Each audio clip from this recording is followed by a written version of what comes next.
Rebekah Vardy, wife of England striker Jamie Vardy, was caught up in the violence, claiming on Twitter that she was tear-gassed, caged and treated like an animal. And she joins us now from her home in Leicestershire.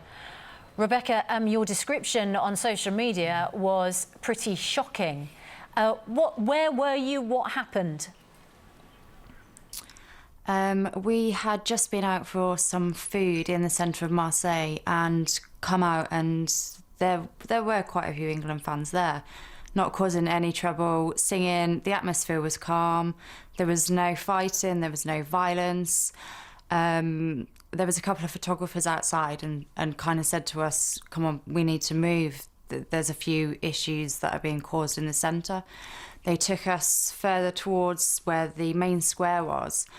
And at that point, you could see police firing tear gas into crowds that were practically running and feared for their lives. At that point, there was still, I never witnessed any first-hand violence from any of the fans that were in the vicinity of where I was. And the tear gas that was thrown must have had then an effect. Yeah. What was the effect on you and those around you? I feared for my life. It was sheer terror. That's the only way I can describe it. They'd closed the main exit points for the majority of the fans to gain access to the perimeter of the stadium. We were sat, luckily, behind the dugout, so we weren't anywhere in the vicinity of where the violence was. But yeah, we witnessed it and we saw it. And to be honest, the security actually in the stadium was shocking. It took us ages to get through the 2 security checkpoints because they didn't open the gates until near enough kickoff. And at that point, the crowds were so intense, they didn't have enough manpower to deal with the situation.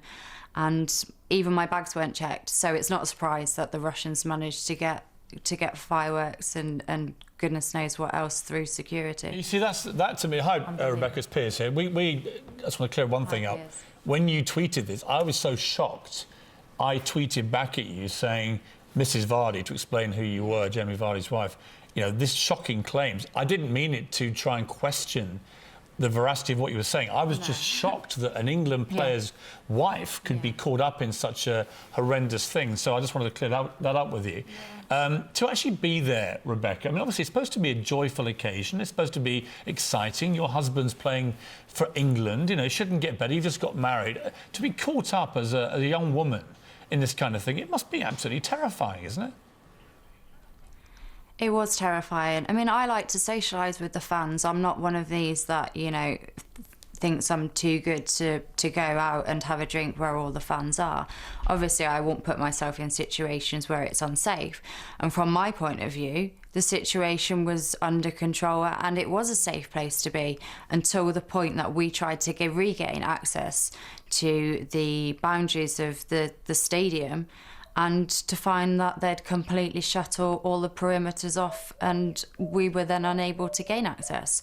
And literally turned a corner, literally ran through the back of a cafe into a line of armed police who were so rude, unwilling to give directions and just generally unwilling to help.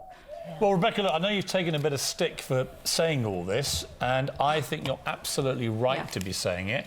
And we do need to hear from people like you, have a voice, have a platform, can come on a show like this, because we need to get to the bottom of what is going on there. Clearly, almost every aspect of security around this tournament is deeply flawed. And I think you should keep telling it exactly as it is. Are you going back to the next game?